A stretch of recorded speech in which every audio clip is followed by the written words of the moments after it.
देखिए, आज हम लोग को देखना है असाइनमेंट ऑपरेटर। असाइनमेंट ऑपरेटर में जो सबसे मेन ऑपरेटर है वो होता है इक्वल टू ना। अब तक हम लोग क्या करते थे, अगर इस तरीके से कोई सिंबल यूज करते थे तो हम बोलते थे इक्वल टू, लेकिन प्रोग्रामिंग में ये रियल में इक्वल टू नहीं है। इसको हम बोलेंगे क्या, असाइनमेंट ऑपरेटर। ये रियल में हमारे लिए क्या है, असाइनमेंट ऑपरेटर।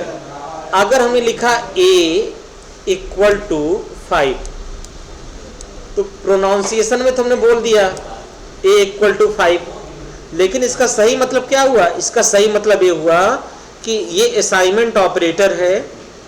जब ये कोड हमारा चलेगा तो हमारे कंप्यूटर की मेमोरी में एक ब्लॉक बनेगा, एक एड्रेस से लोकेट होगा और उसका नाम क्या होगा, a, और उसमें वैल्यू कितनी आएगी, 5। इसका मतलब ये हुआ। तो इसने क्या किया, a नाम के वेरिएबल में 5 जो वैल्यू है उसको क्या करा दिया, असाइन करा दिया, उसको पुट कर दिया, रख दिया।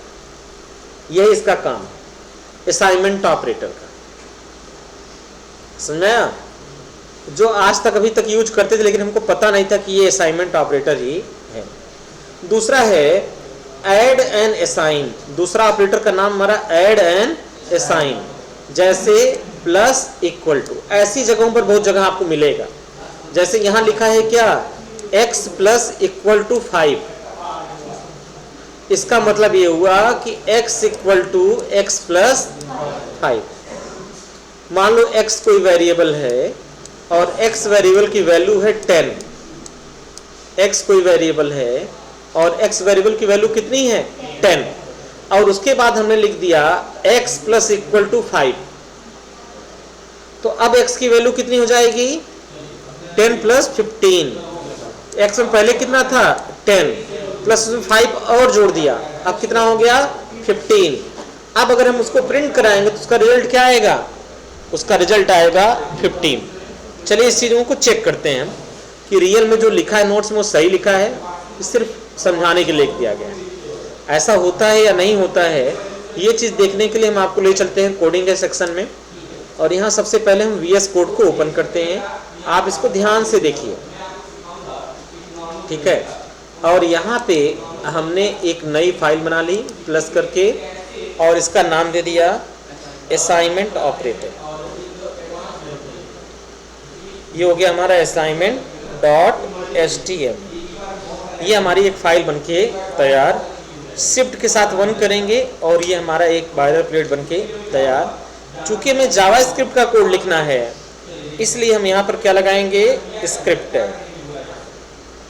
अभी सिर्फ आप बोर्ड पर देखिए और समझिए कि हम कहना क्या चाहते हैं। और ये टाइटल हो गया हमारा क्या, असाइनमेंट ऑपरेटर। ये हो गया हमारा असाइनमेंट ऑपरेटर। ध्यान से देखिए, अब असाइनमेंट को समझिए। एक हमने वेरिएबल बनाया, तो हमने लिखा लेट a इक्वल टू 5। एक वेरिएबल बनाया a इक्वल टू 5। तो ये जो इक्वल टू a क्या है, ये असाइनमेंट ऑपरेटर है। अब a को अगर हम प्रिंट कराएंगे रिजल्ट क्या आएगा, 5।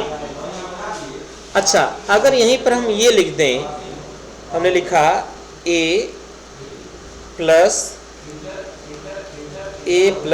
इक्वल टू 5, और उसके बाद हम प्रिंट करा दें। प्रिंट कराने के लिए क्या लिखते हैं, डॉक्यूमेंट डॉट राइट। ये हो गया डॉक्यूमेंट डॉट राइट। और यहाँ पे हम किसको प्रिंट करा दें, 1। तो आप बताओ इसका आउटपुट क्या आएगा, क्या आएगा इसका आउटपुट, क्या आएगा, 10। चेक करिए, गो लाइव पे हमने किया क्लिक और हमें रिजल्ट क्या मिलेगा, 10। कैसे हुआ वो चीज समझिए। a प्लस इक्वल टू का मतलब ये हुआ, अगर इसको हम सिंप्लीफाई करके लिखेंगे तो हम इसको ये बोल सकते हैं, अगर हमने सिंप्लीफाई करके लिखा इसका मतलब ये हुआ a प्लस इक्वल टू 5 का मतलब a equal to a plus 5। a में पहले कितना था 5, और उसमें 5 और जोड़ दिया गया, अब कितना हो गया 10। अब उसी 10 को हमने क्या करा दिया, प्रिंट करा दिया। तो अब a की वैल्यू कितनी हो गई 10। तो इसे हम बोलते हैं, ये हमारा कहलाता है ऐड एंड असाइंड ऑपरेटर। इसे हम बोलते हैं ऐड एंड असाइंड ऑपरेटर। ये क्या करेगा, ये जोड़कर वैल्यू असाइन करने के लिए यूज किया जाता है। इसको हम बोलते हैं ऐड एंड असाइन ऑपरेटर।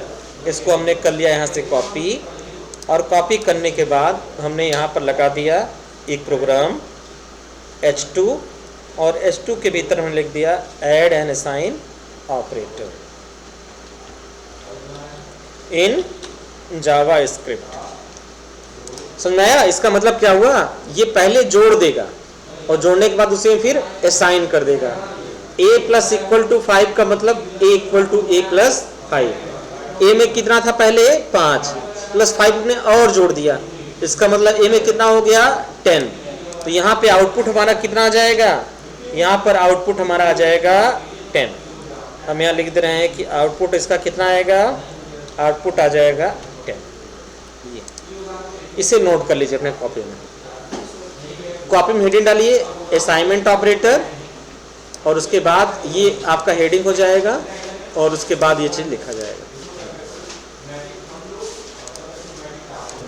अब नेक्स्ट जो प्रोग्राम उन लोगों के पास है वो है सब्सट्रैक्ट एंड असाइन। अगला जो है वो है subtract and assign operator. Next जो प्रोग्राम है वो अपना है सब्सट्रैक्ट एंड असाइन ऑपरेटर। ठीक है, देखिए हमने a की वैल्यू कर दिया यहाँ पर 5, कुछ और करते हैं। a की वैल्यू हमने कर दिया यहाँ पर 10, और a हमने लिखा यहाँ पर a माइनस इक्वल टू 5। इसका मतलब हो जाएगा a equal to a minus 5। a में कितना था 10, और 10 माइनस 5 करेंगे रिजल्ट कितना आएगा 5। यानी इसको अगर हम इसका आउटपुट देखेंगे रिजल्ट कितना आएगा 5। 10 माइनस 5 मतलब कितना बचा 5, तो इसका रिजल्ट कितना आना चाहिए 5। कंट्रोल एस से हम इसको करते हैं सेव। सेव करने के बाद हम इसका रिजल्ट देखेंगे कितना आ जाएगा 5। तो ये हो गया अपना क्या, ये हो गया अपना सब्सट्रैक्ट एंड असाइनमेंट ऑपरेटर। इसे भी नोट कर लीजिए। अगला जो ऑपरेटर हम लोग का है वो है मल्टीप्लाई एंड असाइन। तो ये क्या करेगा, पहले मल्टीप्लाई करेगा फिर उसको असाइन करेगा। कैसे करेगा वो चीज़ हम लोगों को यहाँ पे देखना है। पहले ये मल्टीप्लाई करेगा, और मल्टीप्लाई करने के बाद फिर जाके वो असाइन करेगा। ध्यान से देखिए, हमने लिखा a equal to 5, sorry a equal to 10, और यहाँ पे हमने लगा दिया a मल्टीप्लाई असाइनमेंट, और कितना कर दिया 5। ठीक है, इसका मतलब क्या हुआ, a equal to a multiply by 5। a में कितना है अभी फिलहाल 10, और 10 को 5 से मल्टीप्लाई होगा, रिजल्ट कितना आएगा 50। तो अगर इसको हम प्रिंट कराएंगे तो यहाँ आउटपुट कितना आ जाएगा 50। इसको कंट्रोल यस से हम करते हैं सेव, एंड सेव करने के बाद जब हम इसका रिजल्ट चेक करेंगे यहाँ पे रिजल्ट कितना आ रहा है 50। समझ आ रहा ना? तो इस तरह हम लोग को छोटे छोटे छोटे प्रोग्राम से सीखना है, एकाएक बड़े प्रोग्राम।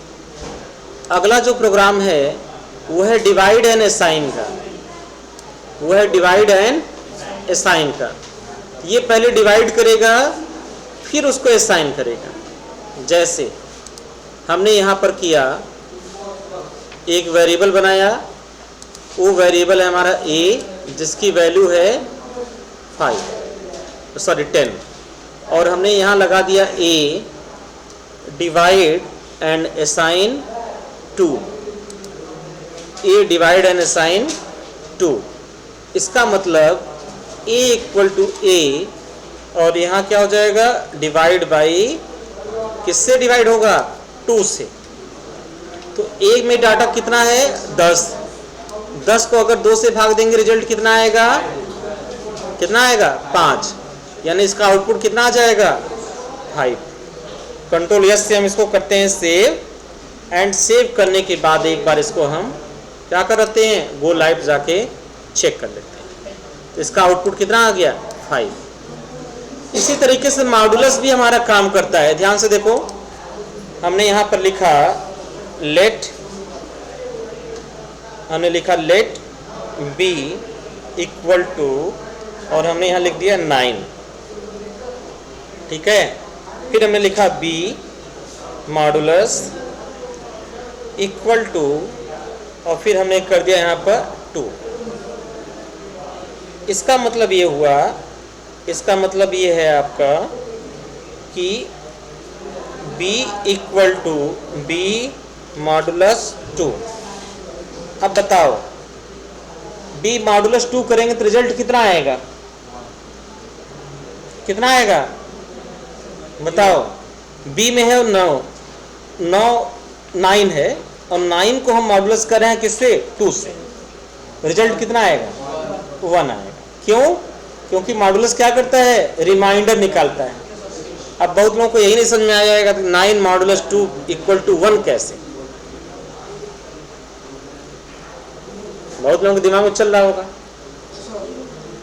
तो इसका सलूशन ये है कि मॉडुलस जो होता है, सुनो रोशनी ध्यान से, मॉडुलस जो ऑपरेटर होता है वह हमेशा रिमाइंडर निकालने का काम करता है, शेषफल।